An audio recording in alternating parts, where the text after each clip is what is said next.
Hi, this is Alex Shaluga giving my YouTube presentation for Culinary 233, Intro to Food Service Management. Here right now to talk about employee orientation.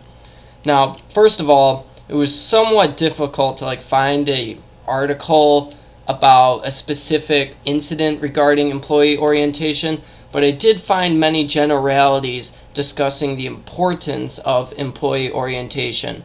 The first article I found discusses the essentialness of employee orientation. It was originally published in the St. Louis Small Business Monthly. It's written by Mike Nixon. It's called Lack of Training Blamed for Workers' Poor Performance Levels.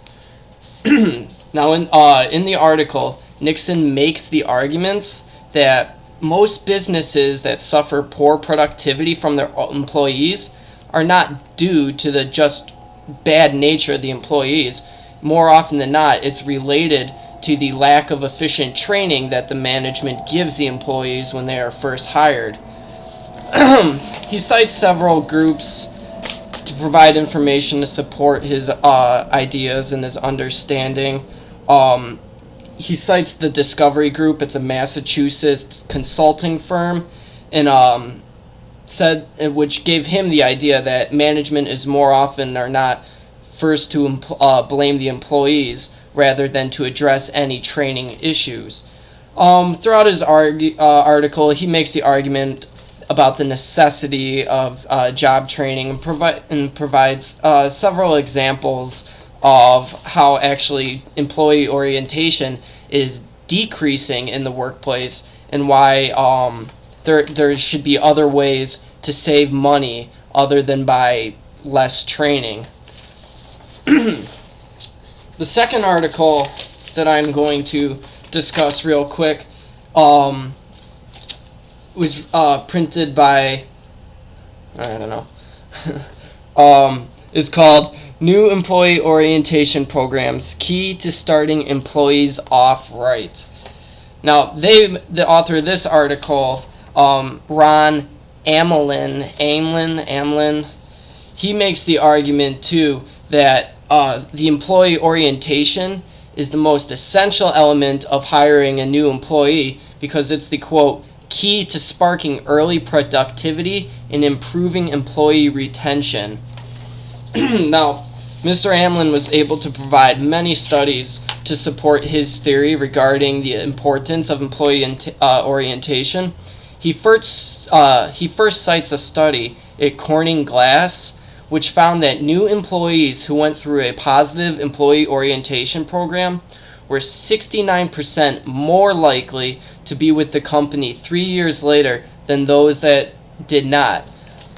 He also quotes a second study completed by Texas Instruments, and they stated that employees who have been carefully oriented to the company and their jobs reached full productivity 2 whole months sooner than those that had not.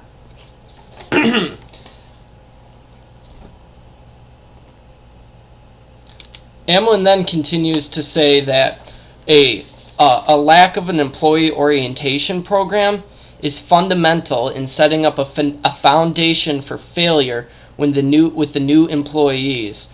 He says that without an orientation, it's like a student going to the first day of school without any knowledge of what is expected of him or what he is capable of or her is capable of accomplishing.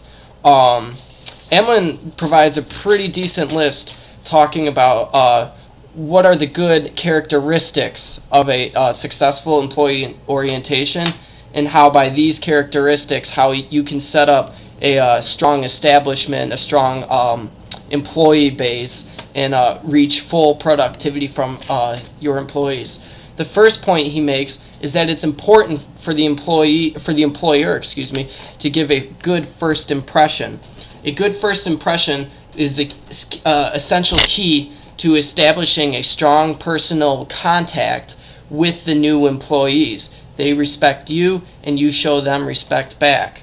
He then goes on and continues, once that the employer has made the good first impression with the employee, these new employees now feel welcome and already feel valued as key components to the overall team.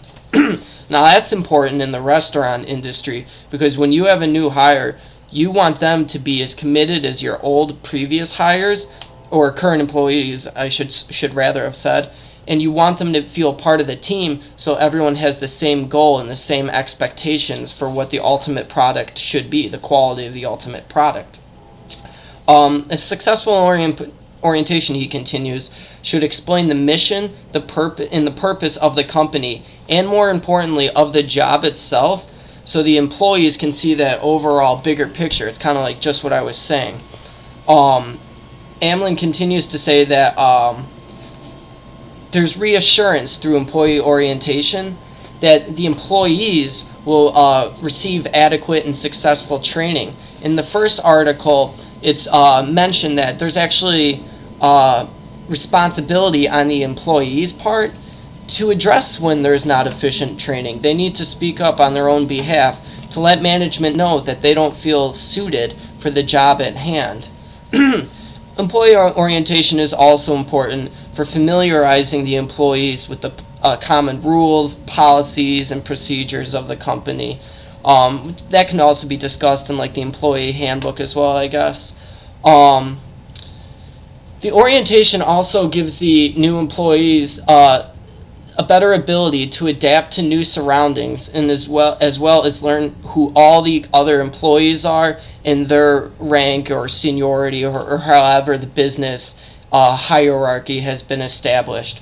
In addition to understanding your coworkers or learning about your coworkers, the orientation also helps to establish friendly relationships amongst these coworkers and the managers.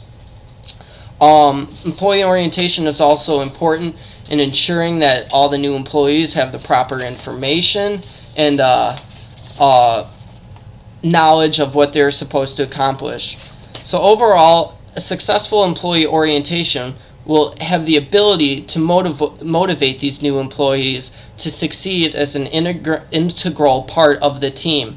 These employees will then have started to develop a long-term commitment to you, the employer, and they'll have an understanding, their best understanding of what is expected of them and how they're going to be best able to contribute to the work environment and to the success of the company. Thank you.